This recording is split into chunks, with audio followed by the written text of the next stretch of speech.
The child who brought light home.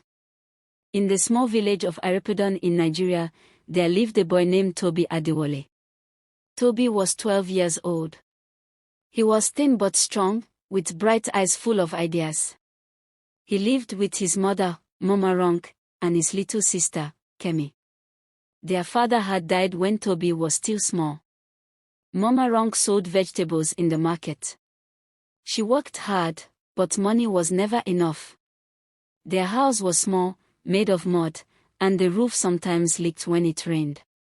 But Toby was always smiling. He liked to fix broken things, old radios, torches, even spoons.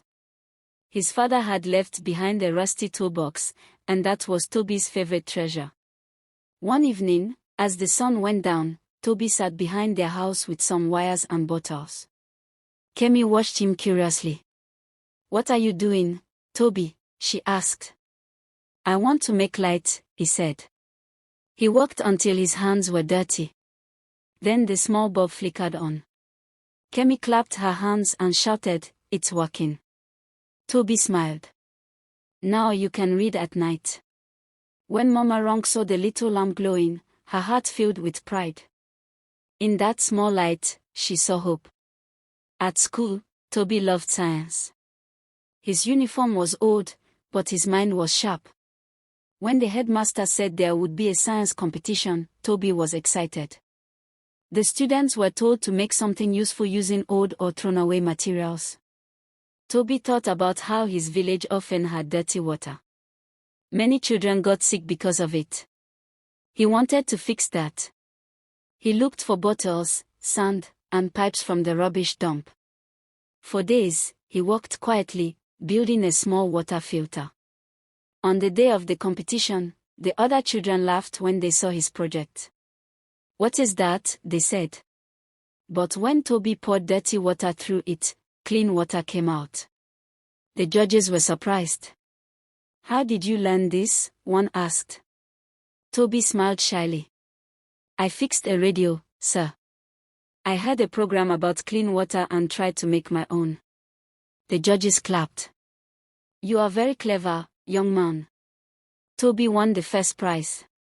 Soon after, a group from Lagos heard about him and offered him a scholarship to study in the city. That night, he told his mother. She was happy but also afraid. "Lagos is far," she said softly. Toby held her hand. "I will make you proud, Mama." She looked at him with love and said, "Go, my son. Fly high. Even eagles start from dust." When Toby reached Lagos, he could not believe his eyes. The buildings were tall, the roads were busy, and there were lights everywhere. His new school was big and full of things he had never seen before: computers, labs, and big libraries. Some students laughed at him because he spoke differently and wore old clothes. But Toby did not let it bother him. He studied hard. His teacher, Mr. Bamedil, liked him. "Toby," he said, "never forget who you are.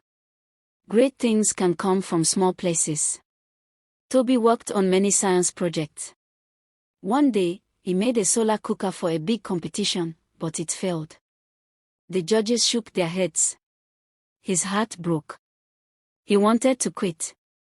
That night, he remembered his mother's words, "Even eagles start from dust."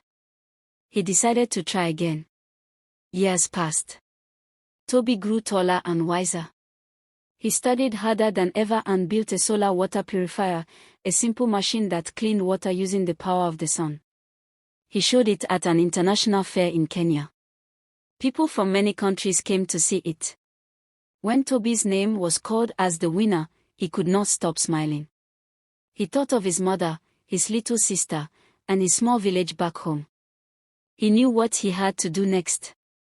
When Toby returned to Irepidon, the whole village came out to welcome him.